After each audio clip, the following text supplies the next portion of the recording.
Hello and welcome to the Visionary Chronicles. I appreciate your time being with me today.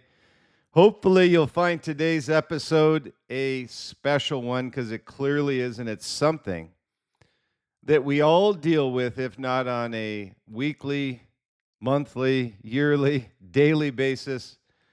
We feel fear. And so I'm going to talk about not only personally and professionally, but also about fear and how to really lead through it faithfully and courageously. And it's a really special episode, and I hope you feel the same today.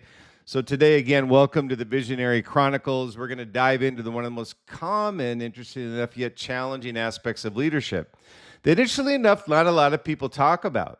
But I feel, having been an entrepreneur myself and continue to be an entrepreneur, and also being with iconic brands and companies, I find that faith and courageousness is one of those things that not a lot of people talk about.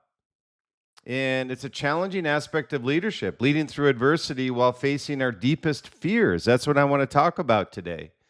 And whether you're leading a company, a team, a family, or just simply trying to lead your own life with purpose, fear is an adversary we all face, every leader, and we have to confront it on a daily basis. So I call this episode, it's really based off of faith and courageousness, and I call it Fear Not: How to Lead Faithfully and Courageously Through Adversity. So want to talk about this fear that's really universal. And I love one of the adages I'd heard quite a long time ago was, fear, the definition of fear is F, false, E, evidence, A, appearing, R, real. False evidence appearing real. I thought, what a great definition of what fear is not, or where it should be in your life. It doesn't discriminate based on your position, your experience, or your success. All of us face it. CEOs face it. Entrepreneurs face it, parents face it, middle managers face it. The question isn't whether you'll encounter fear. It's how you'll respond when fear comes knocking at your door. Will you let it paralyze you, or will you lead faithfully through your fear? And there's a great Bible verse that I love, and it's one that's anchored in my daily prayers, is, have I not commanded you, be strong and courageous? Do not be afraid. Do not be discouraged, for the Lord your God will be with you wherever you go. Joshua 1, verse 9. The visionary leaders we admire the most, the ones that I profile in my book, The Visionary Leader, they weren't necessarily always fearless, but they were always faithful. They felt fear, but didn't let it have the final word in their life. And that's what I loved about The Visionary Leader that I wrote the book on, was profiling all of these visionaries and the challenges that they faced on a daily basis. I just talked about it last week with Nikola Tesla, that they all leaned on their faith every day of their life. They led through their adversity with courage, wisdom, and conviction. In doing so, they changed their organizations, their industry, and ultimately their lives. And I love talking about this because not enough people do. I had these challenges, and you continue to have these every day of your life. And there haven't been a CEO, leader, a visionary that I've ever met, talked to, read up on, or been a part of an organization where faith wasn't part of the anchoring principle. And all the visionary leaders I profile in my book have strong foundational faith. And I feel it's something this time of year we need to really talk about because of the challenges that we face as leaders, that you face as leaders, how to overcome adversity. You're the one at the front of the gate. You're the one that has to carry the passion. You're the one that has to carry the vision. So as modern leaders, we face different challenges: economic uncertainty, organizational upheaval, technological disruption, AI, personal setbacks, health crisis, relationship struggles, and the weight of responsibility for those that we lead. But the principles of faithful leadership through adversity remain timeless. I profile visionaries all the way back to Jesus, to Socrates, to Aristotle, all the way up to Steve Jobs and Elon Musk of the day. And they've all had the same challenges, interestingly enough, and all of them always lean back on their faith. A higher power than them themselves can take. So today we'll explore how to lead courageously when everything in you wants to retreat, how to make wise decisions when fear clouds your judgment, and how to inspire others even when you're struggling with your own doubts, which we do. So, what is the nature of fear in relationship? I often ask that question, how does it come about? How do we deal with fear? Everybody deals with fear differently. People internalize, I find, or they externalize it. Fear in leadership often expresses in ways we don't immediately recognize. It's not always the obvious panic or terror. Sometimes fear disguises itself as perfectionism, shielding yourself, the inability to move forward because nothing feels good enough. It's the inability to make decisions because of the fear of failure. Sometimes it shows up as control, micromanaging every detail because we're afraid of what might happen if we let go. Sometimes fear appears as procrastination, not knowing what to do, so you just don't do anything. Avoiding difficult decisions or conversations because we're afraid of the consequences. Failure is hard. But without risking failure, you can't succeed. That's the oxymoron that we have to deal with on a daily basis. So why it's so important that we talk about this. That for leaders, fear often centers around specific concerns. Fear of failure and how it will reflect on our leadership to others. Fear of letting down those who depend on us, both personally and professionally. Letting down your family, letting down your team, letting down your company. Fear of making the wrong decision with significant consequences. Fear of inadequacy. The nagging voice that says you're not qualified or capable enough. All of these things. Fear of the unknown and what challenges tomorrow might bring. Fear of criticism, judgment from others. All of these things are compilations of fear, and why it's so important to figure out a way as a leader how to address fear. Fear of success and the increased responsibility that it brings.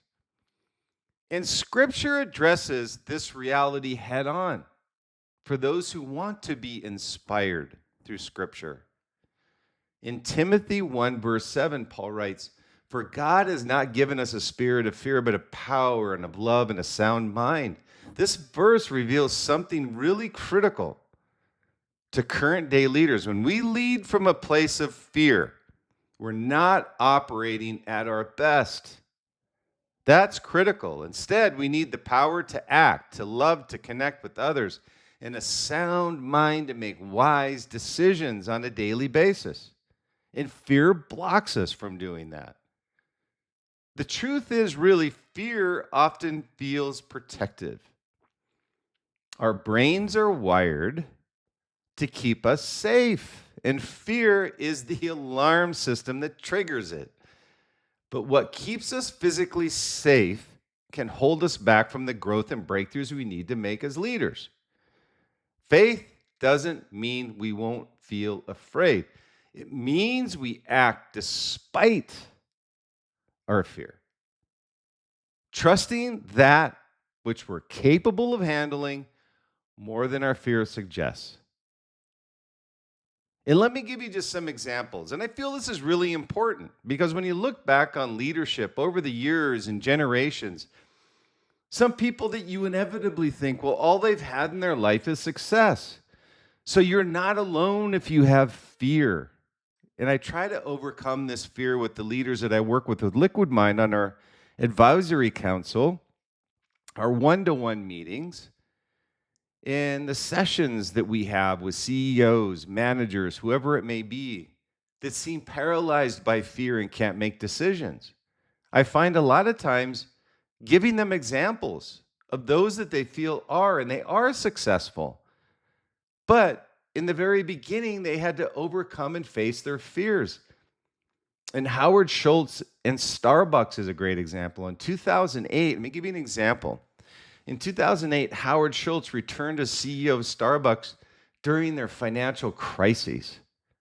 Can you imagine coming back to a company, similar to what Steve Jobs did at Apple when they were on the verge of bankruptcy, literally weeks away from bankruptcy? Schultz came back to a company that was closing hundreds of doors. Stock price had plummeted. The morale was at an all-time low. Schultz faced immense pressure and fear about whether he could turn around the company he'd built. But Schultz didn't lead from panic. He didn't walk in that door and let fear paralyze his decision-making to turn this company around. He made the bold decision, if you remember, to close all 7,100 U.S. stores for an afternoon to retrain the baristas in the stores on making perfect espresso, prioritizing quality and culture over short-term revenue. And he faced massive criticism from Wall Street as a result of doing that. But Schultz understood, as you should, that returning to their core values was essential, and why we always talk about foundational anchoring of foundational principles for companies and a vision that does not change. He also made the controversial decision to maintain health benefits for employees when cutting costs seemed the necessary thing to do. And he later wrote about those dark days, and I find it interesting, admitting that he was terrified, but chose to lead with his values intact, meaning that if it meant that he was going to move away from his principles, the values he had built Starbucks on, that he was willing to go down with the ship. He told town halls, listened to employees, made difficult decisions, stayed true to the Starbucks mission and vision. The company, as a result of this decisions and commitment and passion around the values you had anchored Starbucks in, not only survived, but it thrived to where it is today. So the lesson coming out of this for you as a leader is that in times of crisis, anchor yourself in your core values and make decisions that align with them. Even when fear tempts you towards short-term fixes that compromise your integrity. Another one is Satya Nadella and Microsoft. When Satya became Microsoft's CEO in 2014, the company was really struggling with a toxic internal structure, missed opportunities in mobile, and declining relevance in the marketplace and market share losses. So Satya faced the fear of, let's just say, leading a struggling tech giant. Most people think, boy, he's got it pretty easy jumping into a company that's been generational with their success. But that was past tense when he arrived at the company. And he was really competing against way more innovative companies, so he had to play catch up. And he also had to keep a culture intact or build the culture of where the company should be going. So rather than trying to be aggressive like the competitive leader Microsoft was at the time, back in the day, during the Bill Gates days, Nadella led with empathy and a growth mindset. He transformed the culture, and I'll say this is a critical story for you to understand as a leader, is that culture builds brands and companies and loyalty with your employees, but also customers. We always talk about lifetime customer value. It's driven through culture and the passion around ensuring that culture stays intact. So he transformed the culture from know-it-alls to learn-it-alls. He admitted past mistakes, encouraged experimentation, and focused on collaboration rather than internal competition. He made bold bets on cloud computing to this day with Azure that are a success beyond his belief when others doubted him. But he had a vision. He knew where he needed to take it. But he admits to having fear with these decisions. Nadella's leadership was deeply influenced by personal adversity. His son was born with cerebral palsy, teaching him empathy and perspective. He brought that humanity to Microsoft leadership, and his employees felt this. As he would talk, he was authentic. I talk a lot about being authentic as a leader. You can't fake it. Writing in his book, Hit Refresh, about how personal challenges shaped his personal leadership philosophy. And that's why I feel it's so important we talk about this. Because fear is something that not only paralyzes you, but it damages relationships unless you learn a way to faithfully and courageously overcome it. And under his leadership, since then, Microsoft's market value has quadrupled. And so what is the takeaway from his story for you as a leader of your company brand that is facing this fear? Your personal adversities can become your greatest leadership assets. All of us have had personal challenges. The empathy, resilience, and perspective, I call it elephant skin. You get skin as thick as an elephant, you've overcome anything. And you gain a personal perspective from these struggles that really transforms how you lead professionally. That's the lesson from Satya. And then there's another great story on faith and leadership with Sarah Blakely, who founded Spanx with $5,000 in savings and an idea. She faced, this isn't anything she took over. This was something she had an idea on and how to make it a success. So she really faced countless rejections from manufacturers, had no formal business training. She was a woman entering into a male-dominated industry. The fear of failure for her was constant. She was investing her life savings with no guarantee of success. And I often say the word entrepreneur is thrown around very loosely.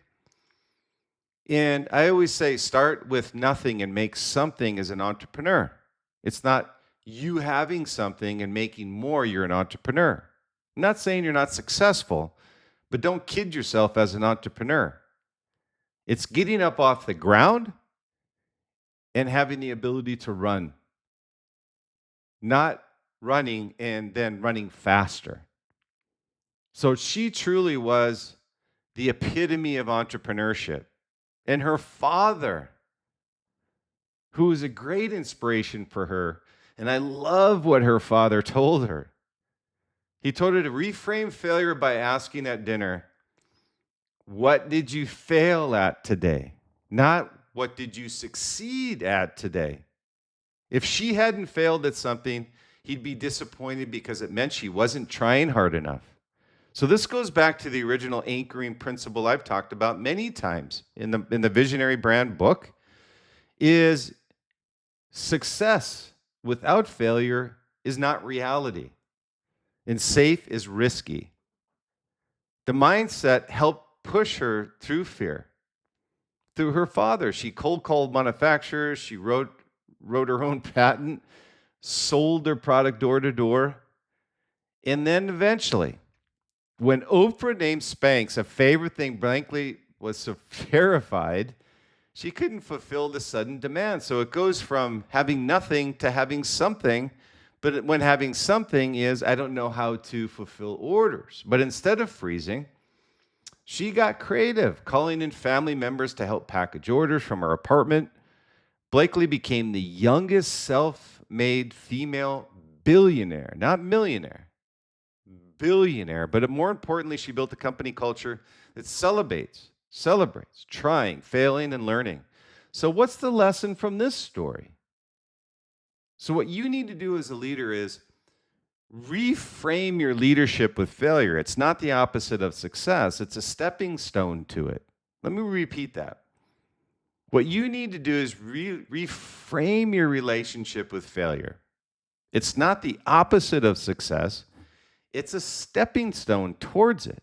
So create environments where taking intelligent risks is celebrated, even when they don't work out. That's critical to loyalty with your team. So what does personal leadership through adversity look like? I get that question often as well, is that, I go home at night and, I always talked about I'd started a ministry at Saddleback Church, and it was built off the foundation of helping entrepreneurs, not only personally, but professionally. I ran it for 5 years. And all of the stories I have is, thankfully, you have a ministry that addresses the problem of entrepreneurs, not professionally, but personally. I have to take this home with me every night, and I don't know how to deal with it. So leadership through adversity isn't just about business. It's deeply personal. Consider these real-world scenarios some leaders have faced. I know of a leader who was facing a serious illness. So imagine being diagnosed with cancer while leading a growing organization. That fear is paralyzing and overwhelming. Fear for your health, fear of letting your team down, fear of showing weakness, fear of your family's future. Yet, some of the most powerful leadership happens in those moments. One CEO had shared his experience of continuing to lead through cancer treatment. He was transparent with the board senior team about his diagnosis and prognosis as a result of his cancer. He delegated more than ever before, discovering his team was more capable than he had given them credit for. He worked when he had energy and rested when he needed to, modeling healthy boundaries that the doctor had recommended to him. He spoke openly about his fears and faith, deep-rooted faith on a daily, hourly, minute basis, creating deeper connections with employees who were facing their own struggles so he could relate and give advice. His leadership through personal crisis taught his organization that humanity and vulnerability aren't weaknesses, they're strengths. Productivity actually increased because people felt more empowered by this. When he returned to full health, thankfully, he led a transformed organization with a more sustainable, people-centered culture as a result. So, let's say, what's the lesson you can take away from this story? Your vulnerability and personal adversity can create deeper trust and stronger teams. Don't hide your humanity. It's what makes your leadership authentic and relatable to others. It's super important. And we had another that led through financial crisis. So consider the entrepreneur who built a successful business only to watch it nearly collapse during the economic downturn. And some of you out there are actually facing that. Orders dried up, payroll was uncertain, the business line of credit was maxed out, the fear of losing everything, the business, the house, the ability to provide for family was constant on their mind. The leader I'm talking about describing here woke up at 3 a.m. every night in a cold sweat, running worst case scenarios of what might happen. But instead of paralysis, he took action. He got tired of this on a day-to-day basis. He had honest conversations with his spouse about their finances and made a plan together. He was transparent with his team about the challenges, asking for their ideas and their patience as he worked to save the company. He renegotiated contracts, found creative revenue streams, and made painful cuts only after exhausting every other option. He took action. What got him through wasn't just business acumen, it was a decision to anchor himself in faith, which he said was the key to his success. A higher power that allowed him to gain strength through wisdom, seeking wise counsel, and remember his why Why is he doing this? Family, friends, team members, company. He kept a journal of small wins and evidences of this provision that he was receiving. He surrounded himself with other business owners who survived similar crises. And that's why I like to talk about this, is that surrounding yourself with others who have been through this is critical. People just giving their advice that have never been through this is of no help to you if you're going through this crisis or you have this fear issue. But slowly the business stabilized and eventually thrived. More importantly, he emerged as a more grounded, grateful, and wise leader to his team, family, and everyone around him. So, what's the lesson you can take away from this one?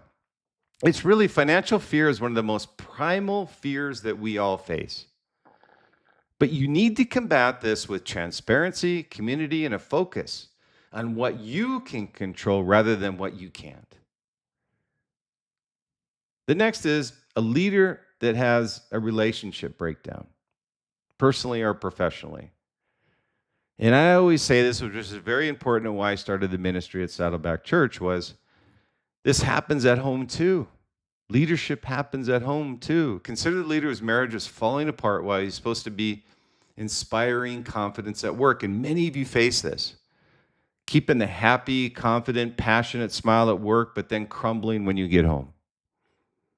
The fear of failure, of hurting his children, of public embarrassment, of starting over was a crushing blow to him every day. Yet this crisis became a turning point. He made the difficult decision to be honest with his executive team, taking a brief leave to focus on his family. The importance of family. What are your priorities as a leader? He got counseling. He did the hard work of examining his own contributions to relationship problems. He established better boundaries between work and home, whether the marriage was ultimately saved or not. He learned valuable lessons about priorities, authentic masculinity, and what success really means to a person. Success isn't just money. It's not revenue. Success is having an authentic relationship with your family, friends, and team members. Leaders who navigate personal relationship with integrity often become emotionally intelligent, empathetic leaders in their organizations, ones that are built off a humility principle. They understand that people are whole beings, not just employees. They create cultures where work-life balance isn't just a buzzword, but a lived reality. Okay, my takeaway on this is, don't do this before it's too late. Make sure that you have a system in place that rewards employees for failure, that allows employees the comfort level to balance time with family and friends in addition to their workload. And what's the takeaway on this is professional success means nothing if you lose what matters most. Leading faithfully means really making tough choices about priorities, even when it comes to you professionally in the short term. And what are some practical principles that we could talk about for leading faithfully through adversity? What does this look like? How do we practically apply these lessons to our modern leadership challenges? People often say that. The Bible has great verses and great leadership principles, but how do I apply this? So I wanted to talk to you a little bit about this, is that, I wanted to put together some key strategies for leading faithfully when fear really threatens to overwhelm us both personally and professionally.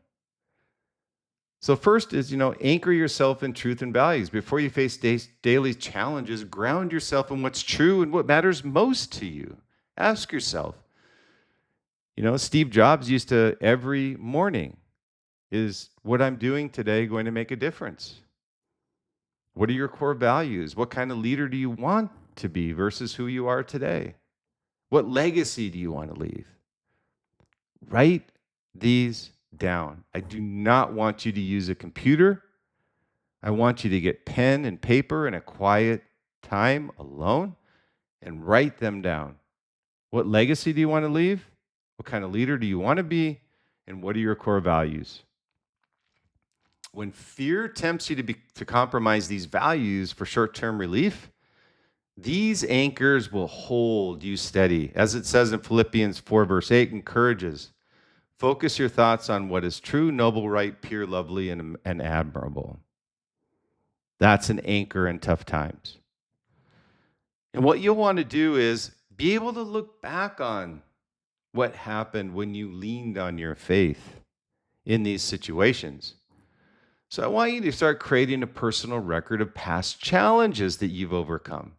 Keep a folder of these physical successes, writing them down, challenges that you were facing and how you overcame these. Testimonies, positive feedback, evidence of your capability. When fear whispers in your ear, which it will all the time, you can handle this. Pull out your evidence file. Remind yourself that you have faced hard things before and you've survived these. You've solved problems. You've grown through adversity. This time will be no different. Surround yourself with a trusted circle of friends. No leader should face adversity alone. Build a trusted circle of mentors, peers, friends you can speak truth and encouragement when you're struggling. Meet with them regularly, not in just crisis. Proverbs 15, verse 22 reminds us plans fail for lack of counsel, but with many advisors, they succeed. And the next is take the next faithful step in your journey. You don't need to see the entire staircase, as Martin Luther King Jr. said. Just take the next step. When facing overwhelming challenges, break them down into smaller, manageable actions. Ask yourself, what's the next faithful step I can take right now? Then take it. Momentum builds courage. After you step forward, you'll find a path that becomes clear. Progress, not perfection, is the goal. Lead with transparent authenticity. You don't have to pretend you're not afraid. Be transparent with people. The strongest leaders are those who can say, I'm scared, but here's what we're going to do. Honest leadership. And this was Howard Schultz from Starbucks. That acknowledges struggle while demonstrating determination is more inspiring than fake courage. When you're honest about your challenges while demonstrating your trust and commitment, you give others permission to be real about their own fears, and trust is built. Focus on your mission, not criticism from others. Fear often intensifies when you're overly concerned with others' opinions. When you're clear about your mission and who you're serving, a fear of criticism loses its power. You can't please everyone, but you can be faithful to your calling and your commitments. Make decisions based on your values and mission, not on avoiding criticism. And practice self-care consistently. Prayer, reflective, exercise, rest, and healthy relationships aren't optional for leaders facing adversity. They're essential. They're a core part of your daily routine. These practices aren't indulgences. They're the means by which you stay healthy and effective for you, your team, your family.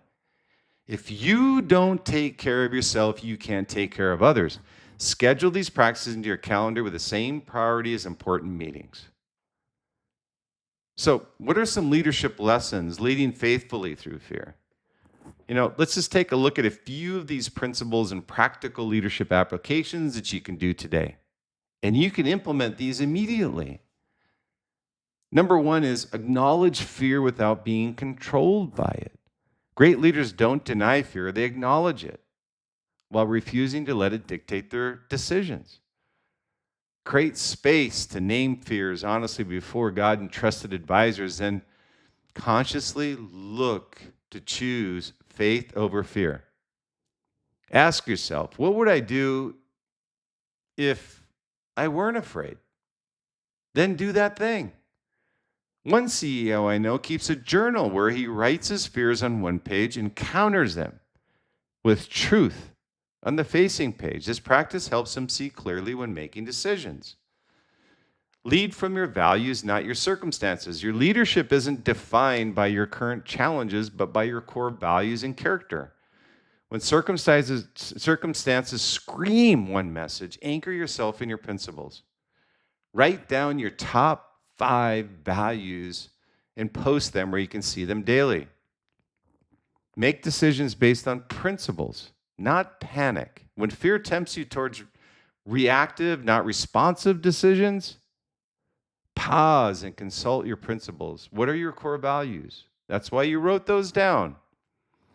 What would the leader you inspire to do in this situation do? What would serve your people best long term, both personally and professionally? One executive uses a 24-hour rule. For fear-based decision, he waits 24 hours before making a decision, which I think is great. When he's feeling anxious or panicked, this cooling off period allows him to move forward with a response to the reaction. Model courage by taking action despite the fear.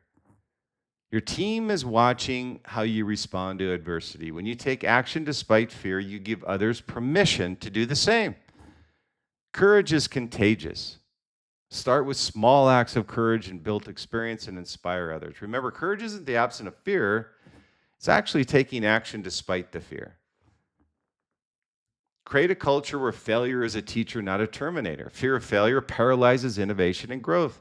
Build an environment where people can take calculated risks, knowing that failure is part of their learning process. Celebrate the lessons learned from failures. Hold failure-forward meetings where teams share what didn't work and what they learned from it. That's the objective with failure, is learn from your failures. Thomas Edison learned 9,999 ways not to invent a light bulb until he hit 10,000 where he did. When leaders openly discuss their own failures and lessons learned, it creates a psychological safety for others to attempt great things without fear. And this is a big one, is that investing in your personal foundation daily. You can't lead from an empty tank. Your car won't go anywhere without gas.